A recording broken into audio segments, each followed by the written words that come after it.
तो इस सीरीज़ की ये तीसरी वीडियो है जिसमें हम धर्म, रिलीजन, मजहब, है ना, उसको दीन भी बोलते हैं या मजहब को दीन बोलते हैं, और जो आइडियोलॉजी है, जो कम्युनिस्ट है, इन चारों में डिफरेंस क्या है on the basis of ultimate goal. इनके अल्टीमेट गोल क्या है। अब अल्टीमेट गोल भी दो तरह के हैं। एक है धार्मिक गोल, है ना, या उसको चलो ले लेते हैं कि रिलीजियस गोल बोल सकते हैं, और एक है पॉलिटिकल गोल। ठीक है, तो अब यहाँ से इनका कंपेयर करते हैं, और जब इनके गोल हमें पता लगेंगे तो हमें समझ में आएंगे ये बेसिकली जो आइडियोलॉजी हैं, जो ये धर्म और मजहब और ये हैं, ये बेसिकली ये क्या चाहते हैं, हमसे क्या चाहते हैं, हम इनके लिए क्या हैं, है ना। चलिए आगे बढ़ते हैं। तो पहले आते हैं अल्टीमेट गोल पे। जो धर्म का जो अल्टीमेट गोल है, जो हिंदुइज्म, सनातन धर्म या वैदिक धर्म का जो अल्टीमेट गोल है, उसमें मोक्ष प्राप्त करना। मोक्ष का मतलब है जो ईश्वर है उसके उसमें ही मिल जाना, है ना। ईश्वर के साथ एक तरह से जैसे कहते हैं ना, जो सागर में और बूंद मिलती है, तो हम बूंद हैं, यानी हम आत्मा है और परमात्मा है।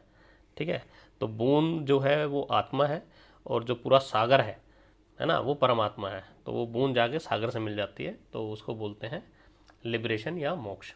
ठीक है, उसके बाद एक टेम्परेरी भी है, वो है स्वर्ग नरक। जो टेम्परेरी क्या है, इस टेम्परेरी में आदमी कुछ अच्छे काम करता है या कुछ इस तरह का है, तो मोक्ष के लायक नहीं है, पर उसको स्वर्ग नरक में उसको टेम्परेरीली काम मिल जाता है ना। तो यहाँ कॉन्सेप्ट है कि स्वर्ग नरक में जो है, जो काम करने वाले जो देवता हैं, है ना, वो ज़रूरत के अनुसार किसी को कुछ देते हैं। ठीक है, और जैसे कि वायु देवता है ना, वरुण देवता है, इस तरह के हैं। तो किसी का बारिश पड़ाना है, किसी का कुछ, तो इंद्र जो है इन चीज़ों को कंट्रोल करते हैं।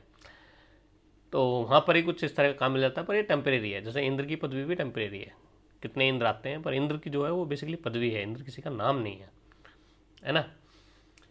फिर आते हैं री इनकारनेशन। री इनकारनेशन, आदमी किसी जब डेथ होती है तो वो है ना, हमारे यहाँ कॉन्सेप्ट है कि आत्मा जो है, वो शरीर जो है कपड़े हैं आत्मा के, बस वो अपने कपड़े बदलती है, इस तरह का। तो री इनकारनेशन वाला कॉन्सेप्ट है। और इसमें बहुत सारे लोग कहते हैं कि भाई कुछ के पास प्रमाण है, मतलब ऑब्जर्व करते हैं, तो ऑब्जर्व तो कर सकते हैं कि हाँ इस तरह का है, कुछ इस तरह का हुआ, कंडीशनल मिल सकते हैं। अब इसमें किसी को चाहिए कि हाँ बिल्कुल आपको लिटमस टेस्ट हो जाए, तो अब ऐसा तो टेस्ट होगा नहीं। तो अब जो साइंस है वो उस तरह से देखती है। अब जो लोग कहते हैं कि नहीं साइंस की तरह ही दो, तो अब भाई अब ना तो हम मीठे का बता सकते हैं, तो टेस्ट करके बताना पड़ेगा ना, जो टेस्ट करेगा उसको पता लगेगा। तो इस तरह का। तो री इनकारनेशन के बहुत सारे हैं, कुछ यूनिवर्सिटी हैं बाहर की, उनमें भी इसके ऊपर रिसर्च चल रही है, और जिस तरह के केसेस हैं वो उनको एक तरह से रिकॉर्ड कर रहे हैं। और मोक्ष जैसे मैंने बताया, यूनिफाइंग विद गॉड। क्रिश्चियन में क्या है, यहाँ पर हेल और हेवन का कॉन्सेप्ट है ना, स्वर्ग नरक। तो पर यहाँ पर स्वर्ग नरक हमारा अलग कॉन्सेप्ट है, और यहाँ हेल हेवन जो है उनका कॉन्सेप्ट अलग है। और इनकी बुक में लिखा हुआ है कि जो 12 ट्राइब है ना, तो उसमें नंबर भी लिखा हुआ है। तो 1,44,000 जो हैं उन ट्राइब्स के लोग वो ही हेवन में जाएंगे, बाकी नहीं जाएंगे। तो जो भी इंडिया में जो ये कन्वर्ट हो रहे हैं, तो वो पहले अपनी वो जो इनकी बाइबल है उसको अच्छे से पढ़ लें। उसमें क्लियरली मेंशन है कितने लोग जाएंगे और कहाँ की ट्राइब जाएंगे, इसराइल की, है ना, इसराइल की ट्राइब जाएंगी। तो आपका तो नंबर उसमें है नहीं, तो आप फालतू में बन रहे हो। ठीक है, अल्टीमेट कॉन्सेप्ट है हेल हेवन में। यहाँ पर कोई गॉड के साथ नहीं मिल रहे, जाकर कुछ नहीं कर रहे। अब इन्होंने नई नोटंकी शुरू की है, मार्केटिंग की है कि फील करो अपने अंदर स्पिरिट को, होली स्पिरिट को। पर जब वो बुक में है ही नहीं उस तरह का ऐसा, तो अब उसमें क्या बोल सकते हैं, बाइबल में है ही नहीं इस तरह का कि तुम जाके गॉड से इस तरह यूनिफाई हो जाओगे या कुछ हो जाओगे। बस हेल हेवन है जो लास्ट अल्टीमेट गोल। ठीक है, तो हेवन में जाने के लिए इन्हें बहुत कुछ काम करने पड़ते हैं, बहुत पैसा देना पड़ता है ना। और हेल से बचना है, हेल की आग में। और इनका एक कॉन्सेप्ट भी है कि जो क्रिश्चियन नहीं है, जो बैप्टाइज नहीं हुए हैं, वो हेल में जाएंगे। ठीक है, अब पता नहीं कैसे हेल में चले जाएंगे। और जबकि इनकी बुक में ही लिखा हुआ है कि 12 ट्राइब में से 1,44,000 लोग ही हेवन में जाएंगे, बाकी सारे के सारे इसमें नरक की आग में चलेंगे, हेल में चलेंगे। इस्लाम का भी यही कॉन्सेप्ट है, जन्नत और दोजख। अच्छा, यहाँ पर और एक चीज़ है एक्स्ट्रा ये है कि जो जन्नत है उसमें 72 हूरें मिलेंगे सेक्स करने के लिए। ठीक है, तो ये सारा जो खेल है वहाँ सेक्स करने के लिए 72 हूरें मिलेंगी और एक आदमी के पास जो है मर्दाना ताकत वो 100 एक तरह से 100 औरतों को सेटिस्फाई करने वाली ताकत मिलेगी उसको। और पता नहीं कितने साल तक वहाँ पर रहेंगे। वहाँ पर नदियाँ हैं शहद की और शराब की भी है, दूध की भी है ना। तो इस तरह का है। तो ये उनका कॉन्सेप्ट है। तो इस्लाम में अल्लाह से जाकर नहीं मिलेंगे ये, है ना, अल्लाह की तरह अल्लाह में से एक नहीं होंगे, पर रहेंगे जन्नत दोजख में और वहाँ पर भी ये सेक्स ही करेंगे, एंजॉय करेंगे। बस इनके यहाँ लाइफ में जो सबसे बड़ा काम है वो है सेक्स 72 औरों के साथ। अब यहाँ पर भी है जो इनमें से भी जो है ना, इसमें इनकी बुक में ही है कि जो 73 फिरके बनेंगे, 72-73 फिरके, उनमें से एक फिरका ही सच्चा होगा जो हेवन में जाएगा, मतलब जन्नत में जाएगा। बाकी सारे के सारे जो हैं वो दोजख में जलेंगे। अब ये कौन होगा, अब ये कब होगा, ये भी बड़ी कहानी है। ये तब होगा जन्नत दोजख में जाने का जब आएगा आखरत। आखरत में इसको बोलते हैं एक तरह से जजमेंट डे, क्रिश्चियनिटी में जजमेंट डे बोलते हैं। जो इनका ही कॉन्सेप्ट है कि जब सब क्रिश्चियन बन जाएंगे तब ये जाएंगे। तो ये 1,44,000 इनको हेवन में पहुंचाने के लिए पूरी दुनिया को क्रिश्चियन बनाएंगे, है ना, और सिर्फ यही जाएंगे। और ऐसे इस्लाम में सिर्फ एक फ़िरका, जो 72-73 फ़िरके हैं उनमें से एक फ़िरका ही जन्नत में जाएगा। उससे पहले पर वो तब जाएंगे जब सारी दुनिया इस्लाम में कन्वर्ट हो जाएगी। तो सीधा सीधा क्लैश है। कम्युनिज्म में जो अल्टीमेट गोल है वो इस तरह का तो नहीं है, पर यहाँ पर गोल क्या है, ये सबको कम्युनिस्ट बनाना है ना। और जब कम्युनिस्ट बनाएंगे तो अपनी डिक्टेटरशिप चलानी है, जैसे कि चाइना में, ठीक है। तो वहाँ पर सब कुछ कंट्रोल जो है वो शी जिनपिंग करते हैं। तो जितनी भी कम्युनिस्ट कंट्री हैं तो उनकी अपनी चलती है, जो अल्टीमेट गोल है वो डिक्टेटरशिप चलती है उनकी, ठीक है। ऐसे म्यांमार में सेना का है, और बहुत सारे देश हैं, एक बेलारूस है, वहाँ पर भी एक डिक्टेटर है, तो वो भी कम्युनिस्ट वाला ही है। रशिया में इस तरह का नहीं है, पर है वही कॉन्सेप्ट, ठीक है। तो इस तरह का है। तो कम्युनिज्म वाला भी उसका जो है, उनका जो अल्टीमेट गोल है, मैंने लिखा क्यों नहीं है, हाँ ये है, ठीक है। इसको रिलीजियस मान सकते हैं कि रिलीजियस कोई गोल नहीं है, पॉलिटिकल है, ठीक है। पर यहाँ पर जो इनका गोल है कम्युनिस्ट का, हमारे यहाँ पर भी, हमारे देश में भी जितने कम्युनिस्ट हैं उनका गोल ये है कि कम्युनिस्ट स्टेट बनाना। कम्युनिस्ट स्टेट बनाने का मतलब है एक तरह से पूरा अल्टीमेट कंट्रोल जो है कम्युनिस्ट के हाथ में रहेगा, बाकी और कोई विचारधारा वाला रहेगा नहीं। तो एक कल्चरल रेवोल्यूशन चलाते हैं। अब कल्चरल रेवोल्यूशन माओ ने भी चलाया था। अब कल्चरल रेवोल्यूशन देखो माओ ने क्या किया था कल्चरल रेवोल्यूशन में, उसको आप इंटरनेट पे जाओ और उसको पढ़ो तो आपको समझ में आएगा कम्युनिस्ट वाले लोग ये कितने खतरनाक हैं। तो अल्टीमेट गोल के बेसिस पे हम चारों को देख सकते हैं कि जो हिंदू है वो उसको मिलना है जाके ईश्वर से, उसके लिए कोशिश करता है, और उसके लिए मिलने के लिए बहुत सारी कंडीशन है। कंडीशन ये है कि उसको एक तरह से सारी मोह माया से मुक्ति करनी है, अपने आप को मुक्त करना है ना। तो इसका मतलब वो कहीं क्राइम तो कुछ कर ही नहीं सकता, ना किसी से लड़ेगा, ना किसी को मार सकता है, ना पाप कर सकता है, ना इस तरह का कुछ है, वो सबको छोड़ देगा, है ना। तो यहाँ पर जो कंडीशन ये है, मोक्ष उसको तभी मिलेगा जब वो एक तरह से, एक तो पूरी तरह धर्म का पालन करेगा और ऊपर से जो भी मोह माया है ना, इसमें नहीं फंसेगा। तो मोह माया में फंसने का मतलब है एक आदमी को भूख लगना, है ना। भूख लगने का मतलब एक तरह से ये है कि मेरे पास पैसा हो, मैं थोड़ा सा, मेरा नाम हो, मेरी पावर हो, इस तरह की बीमारी ये नहीं है। तो जो अल्टीमेट गोल हमें, जो धर्म में का जो अल्टीमेट गोल है, उसको अगर आपको अचीव करना है तो आपको इन सारी बीमारियों से, जो इच्छाएं हैं, है ना, वो सब उनसे मुक्त होना पड़ेगा। तो जब मुक्त हो जाएंगे तो कोई क्राइम भी नहीं होगा।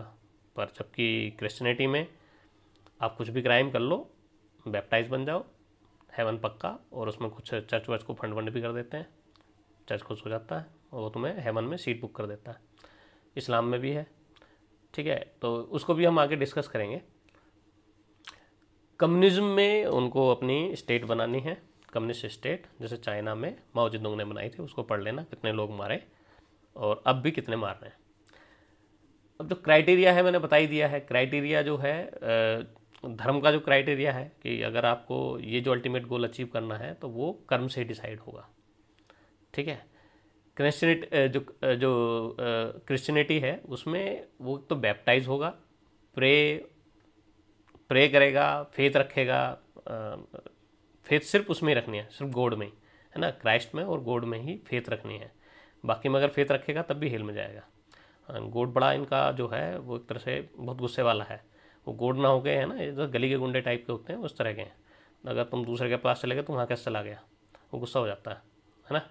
तो ये जो धर्म वाला जो गॉड है, जो हिंदुज़म वाला गॉड है ना, वो इन चीज़ों में गुस्से में नहीं होता। उसकी पूजा करो ना करो तुम्हारी इच्छा है, पर अगर तुम्हारे कर्म अगर तुम्हारे अच्छे नहीं हैं तो तुम जरूर सज़ा भुगतोगे। अगर तुम्हारे कर्म अच्छे हैं तो उसका तुम्हें फल मिलेगा, ये है। तो सब कुछ जो है वो कर्म पे बेसिस है, तो ये एक आधार है, ठीक है ना। अब ऐसे ही है, अब आज की सोसाइटी में हम रह रहे हैं तो सब कुछ हमारा कर्म पे आधारित है ना, जो भी हमारा सिस्टम है। अगर मैं कहीं क्राइम व्राइम करता हूँ तो पुलिस पकड़ के मुझे जेल में डाल देगी, उस पर, है ना, इस तरह का। अगर मैं नहीं करता हूँ तो मैं रहूँगा, अगर मैं काम करूँगा तो खाऊँगा, अगर नहीं करूँगा तो मैं क्या खाऊँगा, इस तरह का। तो सब कुछ कर्म पे आधारित है, कैसे कर्म है वैसे तुम्हें फल मिलना है। यहाँ इस तरह का नहीं है। यहाँ ये जो इनके क्रिश्चियन के और इस्लाम और ये कम्युनिस्ट वाले भी हैं, इसमें सुप्रीम लीडर की तुम्हें पूजा पाठ करनी पड़ती है कम्युनिज्म में। अब जैसे भारत में ही है, भारत में एक मार्क्स को मानते हैं, ठीक है, कुछ मार्क्स को नहीं मानते, जैसे माओवादी हैं, माओवादी टाइप है ना। माओ जेदुंग वाला जो है वो रशिया वाले से उसने अपना अलग चलाया, तो फिर हमारे यहाँ एक और पार्टी बन गई जो कम्युनिस्ट पार्टी है। कम्युनिस्ट पार्टी में भी एक मार्क्स वाली है, एक लेनिन वाली है, एक फिर आ गई पता नहीं स्टालिन वाली तो शायद नहीं है, एक और आ गई वो माओवादी वाली। तो ऐसे ही यहाँ पर इनके भी कई सारी पार्टी बन गई कम्युनिस्ट पार्टी। तो एक टाइम जब कम्युनिस्ट जोरों पे थे तो उन्होंने भी अलग अलग अपनी बहुत सारी दुकान चलाई। अब ये सब एक साथ मिलकर लड़ते हैं कम्युनिस्ट वाले, क्योंकि इनका सोपड़ा साफ होता जा रहा है। पर ये हैं खतरनाक, ये सब जगह इन्होंने पिछले जब से देश आज़ाद हुआ है ये सारे सिस्टम में घुसे हुए हैं, और ये बड़े घिनौने लोग हैं। इनका काम ही है इधर उधर लड़ाई करवाना। ये पहले भी बाहर से ही चलते थे, पहले रशिया से चलते थे, यूएसएसआर से। और उस टाइम जो यूएसएसआर जो कम्युनिस्ट था तो उनका था हर उस पर राज करना, हर कंट्री पे राज करना, अपने अकॉर्डिंग सब कुछ कराना, इस तरह का था। तो यहाँ पर इन्होंने खरीदे हुए थे। तो यहाँ पर इसमें यूनिवर्सिटी में जो शिक्षक थे वो पत्रकार, जज तक, है ना। तो इस तरह के जो लोग हैं फिर इन्होंने ये एजुकेशन में घुसाए और इन्होंने फिर यही काम करना शुरू किया। अच्छा, इनका एक कम्युनिस्ट वालों का जो अल्टीमेट गोल था भारत के लिए स्पेशली, भारत को कम से कम 12 से 14 पार्ट में, 14 हिस्सों में डिवाइड करना, ये भी इनका रोल रहा है 1972 तक। और जो पाकिस्तान जो करवाया है उसमें कम्युनिस्ट और इस्लाम ये दोनों ने मिलकर कराया, है ना। तो ये बड़े खतरनाक लोग हैं, इनको भी समझना है कम्युनिस्ट वालों को भी। उसके बाद आते हैं एक्चुअली जो खेल पूरा रचते हैं, जो कवर है क्रिश्चियनिटी का, इस्लाम का जो कवर है वो ये कम्युनिस्ट वाले हैं। और ये बैठे हुए हैं, ये इनकी लॉबी है, ये पत्रकार हैं, दुनिया भर के एक साथ जुड़े रहते हैं, ये इंटरनेशनल प्लेयर होते हैं। हिंदुज़म वाले भारत में सीमित हैं, बाहर के कुछ बोलते नहीं, उन्हें अपने खाने पीने से मतलब है, अपना कमाया खाया और उसमें खुश। पर ये जो लोग हैं ये इंटरनेशनल हैं। यहाँ क्रिश्चियनिटी पे कुछ बात आ जाएगी, ये भले ही कुछ कर लें, इनकी बात कोई नहीं उठाएगा पूरी दुनिया में, पर अगर ये कुछ बात उठाने आ जाए तो ये फंड वंड कर देते हैं इनको। तो ये जो हैं कम्युनिस्ट वाले जो हैं, जो कम्युनिज्म वाले हैं, ये लोग हैं एक तरह से आंदोलन, जैसे मोदी जी ने बोला था कि आंदोलन जीवी हैं, तो ये आंदोलन जीवी हैं, परजीवी हैं, है ना। इनके लिए इनको चंदा चाहिए, तो पहले इनको रशिया से मिलता था, फिर इनको चाइना से आना शुरू हुआ, फिर ये चाइना की पार्टी बना के बैठे हैं। आज की डेट में देखोगे चाइना के विरोध में कुछ नहीं बोलते हैं, जितने भी कम्युनिस्ट वाले हैं, है ना, वो चाइना के विरोध में ना तो वो सुनना पसंद करते हैं, और भारत की बुराई कर लेंगे यहाँ बैठ के। तो इस तरह के लोग हैं।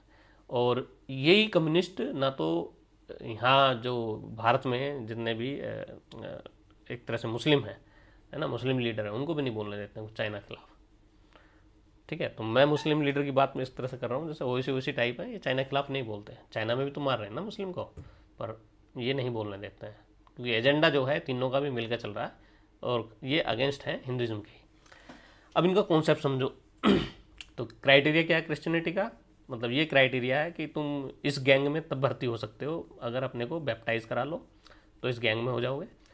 और जो प्रे और फेथ जो है वो सिर्फ क्राइस्ट और गॉड में रखनी है, तब आप हेवन में जा सकते हो।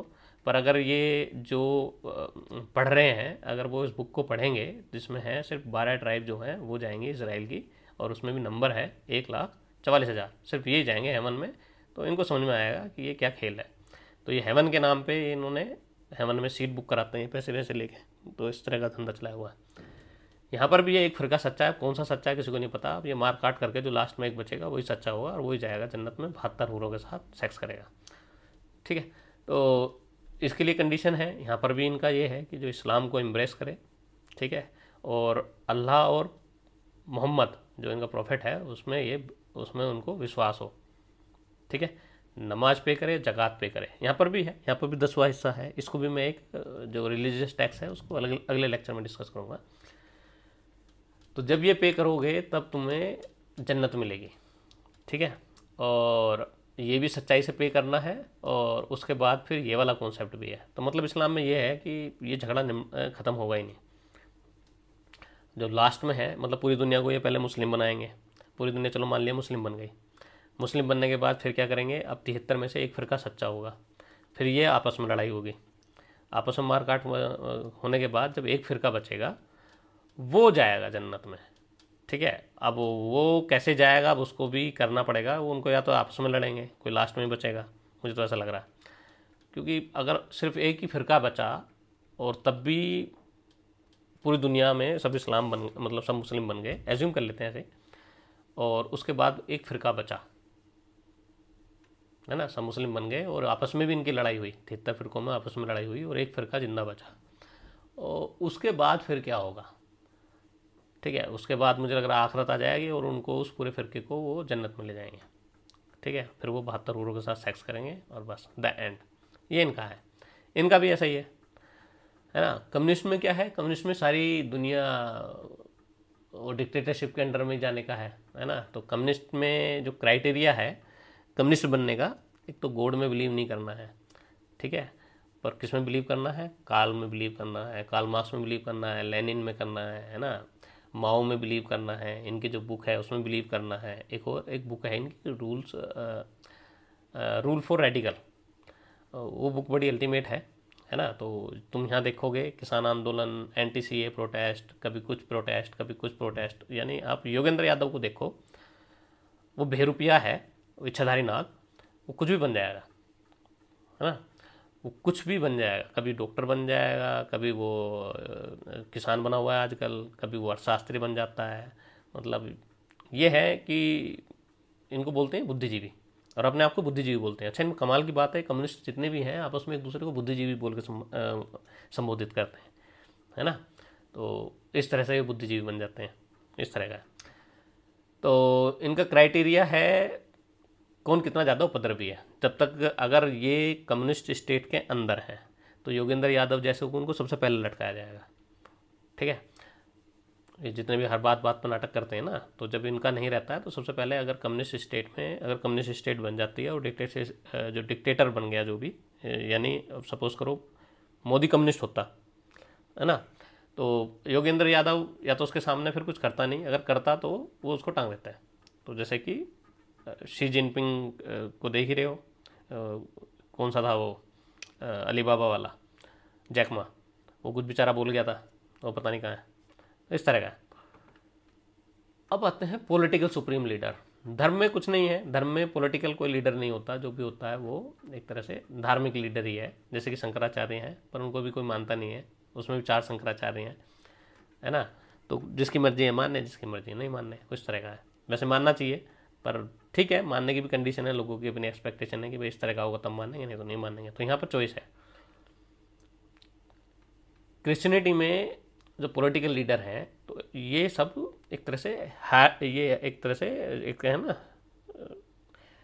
ये एक तरह से बोल सकते हैं कि कैसे बता सकते हैं कि स्टार बोल सकते हैं, या नेट बनी हुई है, जैसे होती है ना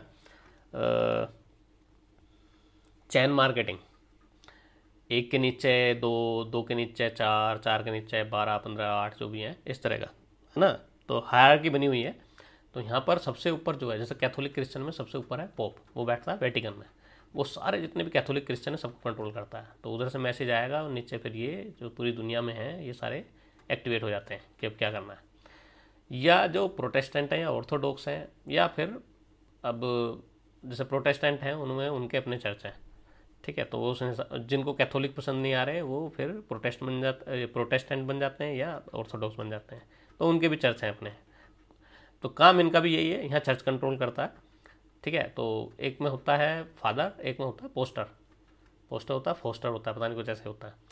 ठीक है, पर ये एक तरह से ये इंटिटी है। अगर चर्च को देखा जाए, चर्च एक लोकल इंटिटी है जिससे कि वो संचालित होते हैं, तो चर्च पूरा कंट्रोल करता है। ठीक है, तो चर्च के ऊपर भी एक चर्च है, उसके ऊपर भी एक चर्च है, जैसे कैथोलिक में सबसे ऊपर है पोप, वेटिकन वाला, वो कंट्रोल करता है। तो आउटसाइड इंडिया है, तो अगर वो इंडिया वालों को, इंडिया के जो क्रिश्चियंस हैं, अगर उनको इंडिया के खिलाफ भी करना चाहे, तो अगर ये थोड़े से धर्मांध हुए, धर्मांध नहीं बोल सकते, इनको बोल सकते हैं रिलीजियस हुए, है ना, रिलीजियस ब्लाइंड हुए, इनको इनकी अंदर आग लगा दी हेवन में जाने की, तो ये उनकी मर्ज़ी से, जो पोप कहेगा उसकी मर्ज़ी से वो उसके अकॉर्डिंग करेंगे।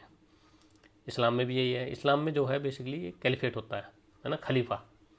तो खलीफा पहले ओटोमन एम्पायर वालों को माना हुआ था इन्होंने, तो हमारी आज़ादी के टाइम पे भी जो था, जैसे ओटोमन एम्पायर अब तुर्की है ना, टर्की, तो जो खलीफा होता है ये उसके अकॉर्डिंग काम करते हैं। तो भारत में भी जब जितने भी जो मुस्लिम हैं, जब वो अंग्रेज़ों के खिलाफ लड़े थे, वो तभी लड़े थे खिलाफत आंदोलन में, तब वो शुरुआत करी थी, क्योंकि इनका जो खलीफा है उसको उन्होंने दबा लिया था अंग्रेज़ों ने, तो इसलिए वो अंग्रेज़ों के खिलाफ यहाँ भारत में लड़ाई लड़ रहे थे। बाकी भारत से उन्हें कोई ऐसी मोहब्बत, ऐसा मोहब्बत नहीं थी। हाँ, वो वाले हैं जैसे कि जो आज़ाद हिंद फौज में थे, है ना, वो जितने आज़ाद हिंद फौज में जो मुस्लिम थे वो सिर्फ देश के लिए लड़ रहे थे। बाकी जो ये खिलाफत आंदोलन और गांधी जी की जो मिलावट हस्ते चले थे, ये कोई नहीं था इसमें जो देश के लिए था। ये सब ज़्यादा ज़्यादा मोस्टली पाकिस्तान के लिए थे, इस तरह के लोग थे। कम्युनिस्ट जो हैं, पॉलिटिकल सुप्रीम लीडर है, जैसे कि अब हर पार्टी का अलग अलग है। जैसे कि अब माओवादी हैं, तो माओवादी माओ को चलते हैं, तो वो शी जिनपिंग से चलते हैं। तो सुप्रीम लीडर आज की डेट में शी जिनपिंग है, तो शी जिनपिंग जो भी बोलेगा उसके अकॉर्डिंग ये भारत में चलते हैं। तो ये चाइना के खिलाफ एक अक्षर नहीं बोल सकते हैं, ये बिल्कुल नहीं बोलते हैं, है ना। तो ये इस तरह के हैं। अच्छा, अब आते हैं कि साम्राज्य विस्तारवादी, है ना, या अपना एक तरह से तानाशाह टाइप के लोग, या दूसरे के उसमें दूसरे की जो फेथ है या मान्यता है, या दूसरा कुछ काम कर रहा है उसके उसमें ज़बरदस्ती घुसना, है ना, दूसरे को इंसल्ट करना, उसको बुरा समझना। ठीक है, तो रिलीजन के नाम पे हो, रेस के नाम पे हो, या आइडियोलॉजी के नाम पे हो, ये कौन कौन करते हैं। धर्म में कुछ ऐसा है ही नहीं। धर्म में अब हिंदू जो हैं वो सोचते हैं कि जैसे कि हम अपने गॉड को मानते हैं, वैसे ही जो क्रिश्चियन हैं वो भी अपने गॉड को, जो मुस्लिम हैं वो अपने अल्लाह को इस तरह मानते हैं, जबकि ये गलत है। ये जो हिंदू जो सोचते हैं ये बहुत गलत सोचते हैं। और इस्लाम और क्रिश्चियन वाले भी, अगर जो शुरू से जो मुस्लिम हैं और जो ईसाई हैं, वो भी ये सोचते हैं कि वो शायद हमारी तरह है। हिंदुइज्म को, है ना, हिंदुओं को वो सोचते हैं कि हमारी तरह ही हैं, ये भी हमसे ऐसी नफरत करते हैं। अच्छा, एक और कमाल का है, एक मैं उसका पढ़ रहा था लेबनान का। तो लेबनान जो था पहले उसमें क्रिश्चियन खूब थे, फिर क्या हुआ, ये जो मुस्लिम है इन्होंने उन पर अटैक किया और उनको भगा दिया, सारे ईसाई भगा दिया। अब लेबनान जो है मुस्लिम कंट्री हो गया। तो उसमें मैं पढ़ रहा था कि एक हैं गैब्रियल करके, कुछ ऐसे करके हैं, यूट्यूब पे उनको सुन रहा था बेसिकली। तो उन्होंने बताया कि हमारे चर्च में पढ़ाया जा रहा था कि यहूदी जो हैं वो बहुत गंदे लोग होते हैं, बड़े हिंसक होते हैं, राक्षस होते हैं। वो चर्च में पढ़ाया जा रहा था उनको। फिर जब मुस्लिमों ने इनके ऊपर अटैक किया तो इनको बचाने के लिए यहूदी ही आए। तो तब उन्होंने पता लगा कि जो इनको पढ़ाया गया था वो कितना गलत पढ़ाया गया था। तो ये तो है, यहूदी दोनों के टारगेट है। पहले यहूदियों पे जो एक तरह से यहूदियों के पीछे पड़े थे, ये ईसाई ही पीछे पड़े थे, तो मारा काटा इन्होंने क्रिश्चियन ही सबसे ज़्यादा है उनको। फिर दूसरे नंबर पे इस्लाम आता है, इस्लाम ने भी उनको बहुत मारा काटा है यहूदियों को। ठीक है, तो जो पॉलिटिकल सुप्रीम लीडर है तो मैंने यहाँ पर डिस्कस कर ही लिया। अच्छा, अब जो अपने को साम्राज्य विस्तारवादी कौन कौन है, तो हिंदुइज्म में कोई धर्म के नाम पर साम्राज्य विस्तार तो नहीं है। ठीक है, राजा वाजा उन्हें उनका शौक होता था कि अपना एक तरह से राज्य बढ़ाना, तो वो अपना उसके नाम पर करते थे, अपने ऊपर अपना उनका कैलिबर था, उनका पुरुषार्थ था। धर्म के नाम पर नहीं था, धर्म नहीं बोलता है। तो धर्म की अगर डेफिनेशन देखोगे, धर्म में नहीं है कि दूसरे को अपने अंडर में उसको ज़बरदस्ती तलवार के दम पे या वैसा कर लो या कुछ भी कर लो, ऐसा कुछ नहीं है। क्रिश्चियनिटी में है। क्रिश्चियनिटी सबको क्रिश्चियन जो बना रहे हैं वो एक्चुअली क्या कर रहे हैं, अपना साम्राज्य विस्तार कर रहे हैं, ठीक है, और दूसरों को ख़त्म करते जा रहे हैं। अब ये करते क्या है ये, अब ये बेसिकली जो है ये धंधा है इनका। ये अफ्रीका में गए, अफ्रीका में इन्होंने सबको उनको बोला कि ईश्वर जो है तुम्हारे दुख हर लेंगे, सब कुछ हर लेंगे, फलाना ठिकाना जो गॉड है ये कर देगा वो कर देगा, चलो हम तुम्हारे लिए प्रार्थना करते हैं। इनको इनकी आंखें बंद करवाई, इनको बाइबल दी और उनकी ज़मीन इन्होंने ले ली। तो वहाँ के किसी एक बड़े नेता का भी ये यही वाला है जो मैं बता रहा हूँ कि ये आए चर्च मशीनरी के जो हैं, है ना, ये क्रिश्चियन मशीनरी आए और इन्होंने हमें बाइबल दी और हमारी ज़मीन इन्होंने ले ली, ठीक है। तो ऐसे ही है, तो ये ज़मीन वमीन की ये पूरी लूट करते हैं। तो भारत में भी देखोगे तो क्रिश्चियंस के पास बहुत ज़मीन है, ठीक है, और बताऊंगा इसको लूट को भी मैं आगे खोल लूँगा। तो इस तरह का, तो ये हर कंट्री में शुरू से इनका ये रहा कि ये जो भी इनका जो भी राजा है ना, जैसे अंग्रेज आए भारत में, पहले व्यापार करने आए, फिर जब इन्होंने हथियाना शुरू करा तो ये उनको भी ले गए क्रिश्चियन मिशनरी को। किस नाम पे आते हैं, पढ़ाने के नाम पे और हॉस्पिटल के नाम पे, और साथ में क्या है कन्वर्जन करना स्टार्ट कर देते हैं, ठीक है। ऐसे इस्लाम में होता है। इस्लाम वाले तो सीधे सीधे जो भी राजा आता है वो पीछे से कुछ लेके नहीं आता, वो सीधा कर देता है इस्लाम कम में कन्वर्ट हो नहीं तो मरो, ठीक है। ये इस तरह का है। तो ये इस्लाम का है। कम्युनिस्ट वाला भी यही है, जिस दिन ये पावर में आएंगे उस दिन इनसे दूसरी जो कोई विचारधारा होगी उसको किसी को नहीं छोड़ेंगे, सबको मार देंगे। तो कल्चरल रेवोल्यूशन पढ़ना माओ का, स्टालिन का भी है यही, है ना, लेनिन का भी यही है। तो इनको आप पढ़ोगे तो समझ में आएगा। तो ये किस तरह की विचारधारा वाले हैं। धर्म में इस तरह का कुछ नहीं है। अगर जो धर्म को फॉलो कर रहा है वो ना तो अपने को एक्सपेंड करने के लिए कि हाँ मैं दूसरे को नीचे झुकाऊँ या इस तरह का कुछ करूँ, है ना, या दूसरे के इनको धर्म में कुछ गाली दूँ। बहुत सारे तो जो हिंदू हैं ये इनको कुछ पढ़ा ही नहीं, इन्होंने क्रिश्चियनिटी नहीं पढ़ी, इस्लाम नहीं पढ़ा, कम्युनिस्ट नहीं पढ़ा, और ये कहते हैं अरे ये सब हमारे जैसे तो लोग हैं, हमारे जैसे लोग हैं, इस तरह का इनको ही सोचते हैं। पर अगर इनको पढ़ोगे तो आपको समझ में आएगा हिंदुओं कि ये हमारे जैसे नहीं है, ये तो हमें मारने के लिए, ये हमारे दुश्मन है। ये क्लियरली यहाँ पर बोलते हैं। मूर्ति पूजा, क्रिश्चियन में मूर्ति पूजा जो करने वाले लोग हैं ये बड़े गंदे लोग हैं, है ना। इस्लाम में भी मूर्ति पूजा वाले जो हैं ना काफिर हैं, उनको कत्ल कर दो। और क्रिश्चियनिटी में भी कत्ल करने का है, पर अब नहीं करते, इनके अब दांत वाँत टूट गए हैं, है ना। पर अब ये क्या करते हैं, ये भाड़े के टट्टू इकट्ठे करते हैं, जैसे कि नक्सल, है ना, जो हथियारबंद माओइस्ट हैं। अब जितने भी जाओगे जंगलों में ज़्यादातर क्रिश्चियन हैं वो सारे, वहाँ पर इनका धंधा भी चलता है, पैरल गवर्नमेंट चलाते हैं, तो उसमें ये लिप्त हैं। अब अल्टीमेट पॉलिटिकल गोल क्या है, धर्म का अल्टीमेट पॉलिटिकल गोल कुछ है ही नहीं, ठीक है। तो वो अपने मानते हैं, मतलब जो है भाई, जब अल्टीमेट गोल जिसका अगर रिलीजियस गोल है मोक्ष, तो फिर पॉलिटिकल गोल क्या होगा। तो उसको फिर जब यहाँ की इनसे तो कुछ लालच रहेगा ही नहीं ना कि हम मुझे अपना एक्सपेंड करना है, कुछ करना है। पर अब इनको समझना चाहिए हिंदुओं को कि ये जो तुम तीन विचारधाराओं के बीच में हो, और ये तीनों विचारधाराएं जो हैं आजकल लीडर इनके जो कम्युनिस्ट बने हुए हैं, और इस्लाम और क्रिश्चियनिटी जो हैं, ये जितने भी इनके घिनौने काम हैं उनको छुपाने का काम करते हैं ये कम्युनिस्ट। तो ये समझना चाहिए। तो इसके ऊपर भी मैं थोड़ा सा वीडियो और बनाऊंगा कि ये किस किस तरह से आपस में काम करते हैं। तो पॉलिटिकल गोल धर्म का कुछ है नहीं, पर अब जो भी बन रहा है कि हाँ हिंदू स्थान बनना चाहिए और इस तरह बनना चाहिए, तो वो इसलिए बन रहा है क्योंकि अब हम ये जितने भी हिंदू जो लोग हैं ये इस्लाम से, इन कम्युनिस्टों से और इन ईसाइयों के जो कन्वर्जन से तंग आ चुके हैं। तो अब जो है वो कहते हैं ना एक तरह से एक्शन का जो रिएक्शन होगा अब वो होगा, और वो होना भी चाहिए। जब तक नहीं होगा, जब तक ये नहीं, तो ये ऐसे ही फैलते रहेंगे, ठीक है ना। तो पढ़ो, जब सीखोगे तब समझ में आएगा। तो मैं यहाँ पर बता रहा हूँ, और आगे मैं मेंशन भी कर दूंगा जब मैं पूरा इन पर लेक्चर बनाऊंगा कि कौन कौन सी जो इनकी एक तरह से वर्सेस हैं, है ना, बाइबल में किस में ये सब लिखा हुआ है, ऐसे इनका है ये भी किस में लिखा हुआ है, वो सब मैं इसमें करूँगा। तो आप जब इसको पढ़ेंगे तो आपको आंखें खुलेंगी आपके। क्रिश्चियनिटी का सारे वर्ड को इन्हों क्रिश्चियनिटी में कन्वर्ट करना है ना। तब उसके बाद इनका जो हेवन का नंबर आएगा, है ना, तो उसको बोलते हैं जजमेंट डे। इस्लाम में भी जब तक ये सबको दारुल, है ना, दारुल इस्लाम नहीं बना देंगे तब तक ये बेचारे कब्र में पड़े सड़ते रहेंगे, दोजक का नंबर इनका वो सॉरी जन्नत 72 होरों से सेक्स का नंबर नहीं लगेगा।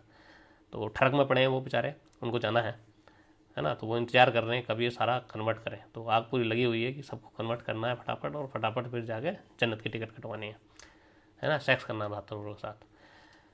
कम्युनिस्ट का भी यही है कि सारी दुनिया को कम्युनिस्ट बनाना है ना, और डिक्टेटरशिप के अंडर रखना है। वो ठीक है, बाद में भी इनके आपस में लड़ाई हो सकती है, जैसे माओ जेडोंग की नहीं बनी थी स्टालिन से, या जितने भी वहाँ के जो कम्युनिस्ट नेता थे उनसे नहीं बनी थी। स्टालिन के बाद कोई हो रहा होगा, उसके बाद शायद माओ जेडोंग और स्टालिन एक ही, थोड़ा आगे पीछे है। एक बार मुझे फिर दोबारा पढ़ना पड़ेगा, सारी चीज़ें इस तरह याद नहीं रहती हैं। तो चाइना और रशिया की आपस में टशन चलती है, ठीक है। और ऐसे ही जब कुछ अलग अलग बनेंगे, अलग अलग विचारधारा वाले बनेंगे, तब इनमें आपस में लड़ाई होगी, और लड़ाई होगी। तो ये जो है एक्सपेंड करने वाले हैं। तो ये नहीं है कि सारी दुनिया कम्युनिस्ट भी बन जाएगी तो शांति पड़ जाए, नहीं। सारी दुनिया इस्लामिक हो जाए तब शांति पड़ जाए, नहीं होगी। जब तक एक फिरका नहीं बचेगा बाकी को मार गए तब तक शांति नहीं है। और उसके बाद भी फिर पता नहीं, एक फिरके के बाद भी अगर नहीं आया आखिरत तो क्या करेगा फिर मुझे लगा आपस में मुझ जाएगी कि तू गंदा मुस्लिम और मैं गंदा मुस्लिम, ये इस तरह का चलेगा। ऐसे यहाँ पर है ना। तो यहाँ पर भी मार काट मचनी है। जब सारे बन जाएंगे फिर परेशान हो जाएंगे, अरे अभी तो हमें तो हेवन तो मिली नहीं, अब क्या करें, और फिर कुछ नई कहानी शुरू होगी, ठीक है ना। तो इस तरह का है। तो अब उसमें कैथोलिक एक्चुअली जिनके झगड़े भी हैं, कैथोलिक प्रोटेस्टेंट में आपस में झगड़े हैं, है ना। तो आपस में जो कंट्री है इनके झगड़े रहे हैं इसी बात पे। तो रशिया जो है पूरे यूरोप का और उसका अमेरिका का जो दुश्मन है, उनका बेसिक पॉइंट भी एक ये प्रोटेस्टेंट से शुरू हुआ कि एक प्रोटेस्टेंट है, एक कैथोलिक है, ये इनकी आपस में लड़ाई थी। तो इस तरह का है। तो पर अगर सारी दुनिया हिंदू बन जाती है, तो हिंदू तो नहीं बोल सकते, हिंदू एक तरह से जोग्राफिकल आइडेंटिटी है। अगर धर्म फॉलो करती है, तो धर्म को मानती है ना, तो सारी दुनिया में शांति रहेगी और सब खुश रहेंगे, यहाँ तक कि जानवर तक भी खुश रहेंगे, है ना। तो ठीक है, अब मैं एक नई वीडियो इस सीरीज़ में एक और मैं इसको अभी बनाऊंगा, तो उसको देखता हूँ मैं अब किस बेसिस पे इन चारों में डिफरेंस करूँ। आपको समझ में आ गया होगा तो प्लीज़ आप कमेंट ज़रूर करें। अगर इसमें आपको कुछ भी समझ में नहीं आ रही है चीज़, या कुछ और भी चीज़ आपको चाहिए तो आप कमेंट करें। अगर अप्रिशिएट करना है तो प्लीज़ लाइक करें, मेरा चैनल सब्सक्राइब करें। चलिए, थैंक यू।